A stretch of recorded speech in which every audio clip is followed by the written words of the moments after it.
आप जो है बीजेपी के इशारे पर आप एमआईएम का टिकट ले रहे और सारी दुनिया जानती है बात, और आप जो है दूसरों को बोल रहे कि नहीं उन्होंने मुनाफिक। अरे मुनाफिक तो आप है, मुनाफिक किसको बोलते हैं? हिपोक्रेसी जो रहती है, तो हिपोक्रेसी किसको बोलेंगे? हिपोक्रेसी इसको बोलेंगे जो आदमी सामने एक बोल रहा और अंदर एक है, दिल में एक है और ऊपर एक बोल रहा, तो उसको बोलेंगे मुनाफिक। तो आप जो है ऊपर से एमआईएम का बुरखा पहन लिए, बस तो पुरानी है, जो लाल बस चलती है अपनी, बस तो पुरानी है, खाली उसको पार्टी बदल दी हरी, और उसके बाद में बोल रहे हो ड्राइवर चला रहे कहाँ से? वो शिवाजी नगर साहब के ड्राइवर है। नांदेड़ म्यूनिसिपल कॉर्पोरेशन इंतखाबात के उम्मीदवारी अर्ज दाखिल करने के आज आखिरी दिन तमाम मराकिज पर हुजूम देखा गया। प्रभाग नंबर 12 में राष्ट्रवादी कांग्रेस की जानिब से माजी नगर सेवक अब्दुल मुकीत, माजी नगर सेविका डॉक्टर अर्शिया कौसर, कमरुन्निसा बेगम सैयद रसूल और साजिदा बेगम बशीर खान को उम्मीदवारी दी गई। उम्मीदवारी अर्ज दाखिल करने के बाद अब्दुल मुकीत और नुमाइंदा उम्मीदवार सैयद दस्तगीर ने मीडिया से गुफ्तगू की। अब्दुल मुकीत ने इस मौके पर तमाम पार्टी लीडरान का शुक्रिया अदा करते हुए इलेक्शन लड़ने के अगराज व मकासद बयान किए। अब्दुल मुकीत ने प्रभाग के मसाइल, माजी पदाधिकारी व नगर सेवकों की नाकामी और मद्दे मुकाबिल के उम्मीदवारों पर शदीद तनकीद की। इस मौके पर राष्ट्रवादी कांग्रेस के कारकुनान भी इनके साथ मौजूद थे। दरअसल में आज फॉर्म फिलअप करने का दिन था और आज हमने फॉर्म सबमिशन किए, और मैं ओपन से खड़ा हूँ वार्ड नंबर 12 डी, और हमारे हबीब भाई की लड़की है जो कि ओबीसी से डॉक्टर अर्शिया कौसर है, और उसके अलावा हमारे ये भाई दस्तगीर भाई इनके वालिदा है, और हमारे बशीर भाई पठान जो कॉन्ट्रैक्टर है, जो वार्ड नंबर 12 से हम फॉर्म सबमिशन किए।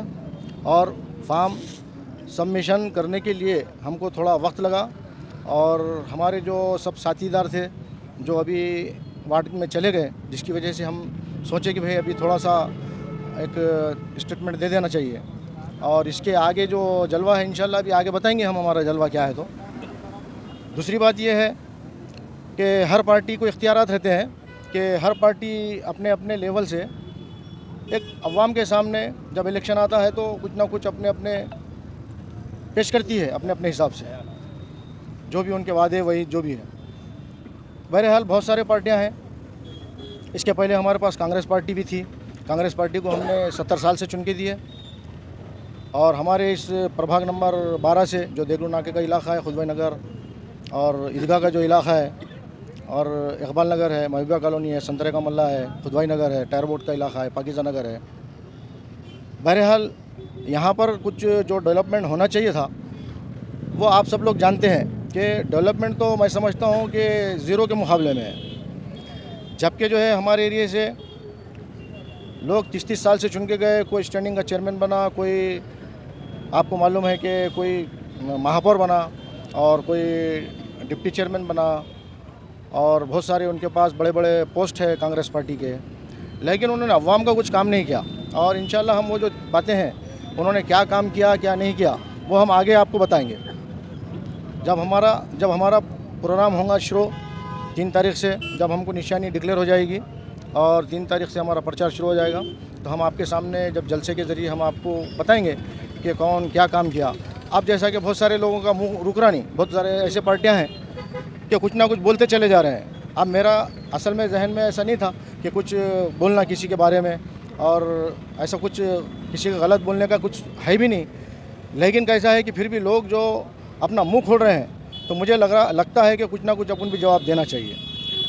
जैसा मजलिस इत्तेहादुल मुस्लिमीन अपने आप को बहुत दूध का धुले वाला ऐसा पार्टी समझ रही है, तो मैं समझता हूँ उन्होंने अपने गिरेबान में उल्टा झाँक कर देख लेना चाहिए। जिस तरीके से उन्होंने राष्ट्रवादी के ऊपर हमेशा निशाना लगा रहे हैं, टारगेट कर रहे हैं, तो भाई तुमको ये बौखलाहट का शिकार क्यों हो रहे हैं? सबसे पहला सवाल। ठीक है, आपने आपकी पार्टी को कहाँ बेचा? पहले ज़माने में बोलते थे कि हम ये पार्सल को इधर भेज दिए, बोलने वालों को जो कांग्रेस पार्टी के लोग थे, तो उन्होंने बोलते थे कि हम जो है ये पार्सल है और ये आंध्रा का पार्सल है और आंध्रा को भेज देंगे। तो अब ये पार्सल उन्हें भेज देंगे बोल के ये कांग्रेस वाले उनके साथ चले जा रहे और इनके पार्टी में शामिल होकर उनके नारे मार रहे, और इन्हों जो है बड़े बड़े बातें कर रहे हैं मजलिस वाले। इनको इतनी क्या ज़रूरत है इतना बड़ा बोलने के लिए? अपनी औकात में अपन रहना, अपन देखना ना कि अपने सीट कितने लेकर आ रहे। पूरे महाराष्ट्र में आपकी एक सीट है खाली एमएलए, एक होंगे 2 होंगे। अरे 300 एमएलए के अंदर इतने बड़े बड़े बातें करके खाली बातों का तुम्हारे पास भंडार है। खाली आपने जो है बातें सीख लिए बातें करना सीख लिए और बातों के ज़रिए आप ये समझ रहे हैं कि अवाम जो है बेवकूफ़ बन जाएंगी। मैं समझता हूँ अवाम अपनी जगह बता देंगी, क्योंकि आप देख रहे हैं कि जिस तरीके से इन्होंने अभी थोड़े दिन हुए, 15 दिन पहले एक इलेक्शन हुआ और ज़िले के अंदर जब इलेक्शन हुआ वहाँ पे 70 सीट राष्ट्रवादी पार्टी के आए, तो मुसलमानों ने उनको चुनकर दिया ना। कुछ ना कुछ तो समझे होंगे राष्ट्रवादी पार्टी को, कुछ तो दम होगा उसमें।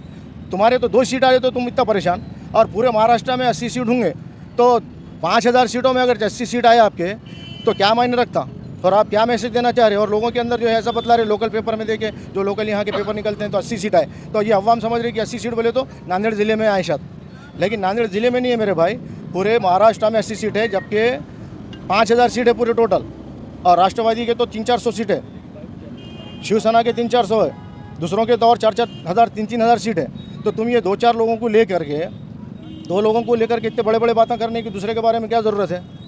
हाँ ठीक है, आप डेवलपमेंट पे बोलो, आप खाली कलमे तैयबा ला इलाहा इल्लल्लाह मोहम्मद रसूलुल्लाह, तो क्यों हम नहीं पढ़ सकते? क्या हम नहीं पढ़ते? क्या हम मुसलमान नहीं हैं? अरे हम भी तो कलमे वाले से ना। क्यों तुम्हारी खाली पार्टी में है तो वो मुसलमान है, और जो दूसरी पार्टी में रहता तो वो मुसलमान नहीं, ऐसा है क्या? देखो ज़बान को हर आदमी ने, ज़बान हमारे को भी खोलने को आती, हम भी ज़बान खोलेंगे ना जब रुकेंगे नहीं। अगरचे आप ये समझ रहे होंगे कि हम कुछ बोलने आता, तो ये आपका गलत सोच है, आपके गलत थिंकिंग है। जब हम बोलना शुरू करेंगे ना तो आपको भी सब समझ में आ जाएगा इंशाल्लाह, और अवाम जो है आपको बता देंगे। और मैं जो है पूरे अवाम से गुजारिश करना चाहता हूँ कि आप लोग, अगरचे मैं समझता हूँ कि ये हक़ और बातिल की लड़ी है, अगरचे आप चुन के दे रहे हैं और मेरे पैनल को पूरे चुन के दे रहे हैं, तो मैं समझता हूँ यही घड़ी आपको बता देंगी कि ये वक्त बताएगा, ये घड़ी बताएगी कि काम कैसा करना और किस तरीके से डेवलपमेंट किया जाता है, और कैसा जो है हमारे मासूम बच्चों का जो आगे डेवलपमेंट करना चाहिए। अरे तुम एक आदमी आपको स्टेटमेंट देके बोल रहे कि हमको कुछ भी नहीं मालूम था, अब हमको समझ में आ रहा है 30 साल के बाद। तो हमारे 3 नस्ल तो तबाह कर दिया आपने, आज 30 साल के बाद समझ में आ रहा है आपको कि ये जो है पार्टी बराबर नहीं है, वो पार्टी बराबर नहीं है।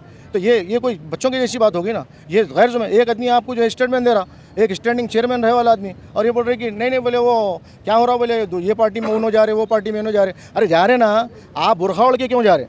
आपने क्या किए, बीजेपी के निशाने पर आप जो है बीजेपी के इशारे पर आप MIM का टिकट ले रहे, और सारी दुनिया जानती है बात, और आप जो है दूसरों को बोल रहे कि नहीं उन्होंने मुनाफिक। अरे मुनाफिक तो आप है, मुनाफिक किसको बोलते हैं? हिपोक्रेसी जो रहती है, तो हिपोक्रेसी किसको बोलेंगे? हिपोक्रेसी इसको बोलेंगे जो आदमी सामने एक बोल रहा और अंदर एक है, दिल में एक है और ऊपर एक बोल रहा, तो उसको बोलेंगे मुनाफिक। तो आप जो है ऊपर से MIM का बुरखा पहन लिए, बस तो पुरानी है, जो लाल बस चलती है अपनी, बस तो पुरानी है, खाली उसको पार्टी बदल दी हरी, और उसके बाद में बोल रहे हो ड्राइवर चला रहे कहाँ से? वो शिवाजी नगर साहब के ड्राइवर है, तो शिवाजी नगर के ड्राइवर साहब चला रहे हो गाड़ी को, बीजेपी के बड़े राजा है उन्होंने नांदेड़ के। तो ये जो चीज़ है ना, हम अवाम के सामने आएंगे और सब बोलेंगे। आप कितना भी अगर अपने आप को छुपाएंगे कि नहीं और हम जो है बहुत दूध के धुले वाले हैं, हम जो है मजलिस बोले तो मुसलमानों की पार्टी है। अरे ठीक है मेरे भाई, मजलिस ने मुस्लिम भी मुसलमानों की है, राष्ट्रवादी मुसलमानों की, ऐसा नहीं है। ये हमारा देश है, यहाँ पे सबको मिलकर चलना पड़ता, और ये देश में हम एक साथ रहने का है हमको, और हमको एक साथ रह करके आगे जो है हमारा डेवलपमेंट, हमारी तालीम, हमारा माशी मैदान में आज हम हर मैदान में आगे जाना चाहिए, हमारा ख्याल ये है। और आपको अगरचे ये सब देखो भाई, अल्हम्दुलिल्लाह अल्लाह का बहुत बड़ा शुक्र हुआ कि अल्लाह पाक ने जो है तो एक पार्टी के ज़रिए से हमको जोड़ा, और ये जो पार्टी है राष्ट्रवादी, ये सेकुलर पार्टी है, हर आदमी को लेके चलने वाली पार्टी है, सेकुलर पार्टी है, और हमको बताने की ज़रूरत नहीं है कि इन्होंने क्या क्या काम किए। हर एक को मालूम है इसके अंदर कि काम कौन से होते हुए आ रहे। बाहर तो आदमी चलते हैं उनको भी मालूम है, और जो घरों के अंदर औरतें हैं उनको भी मालूम है कि भाई ये जो क्या काम कर रही पार्टी। और जो सेकुलर पार्टी रहती वो सारे लोगों को एक साथ लेके चलती। तो हमारी ख्वाहिश और हमारी गुजारिश ये है पब्लिक से कि भाई हमने जो है तो आगे बढ़ चढ़ कर जो है तो हिम्मत से जो है तो काम को संभालने की कोशिश की, और हमारी नीयत खालिश जो है तो नेक है कि भाई हमारा जो खड़ोना है कि भाई लोगों की कोई ना कोई किसी न किसी तरीके से हेल्प हो जाए, उस मकसद से हम खड़े रहे। और अल्लाह की ज़ात से उम्मीद है कि अल्लाह पाक जो है तो हम सबको कामयाब कराएंगे इंशाल्लाह, चारों पैनल को सारे।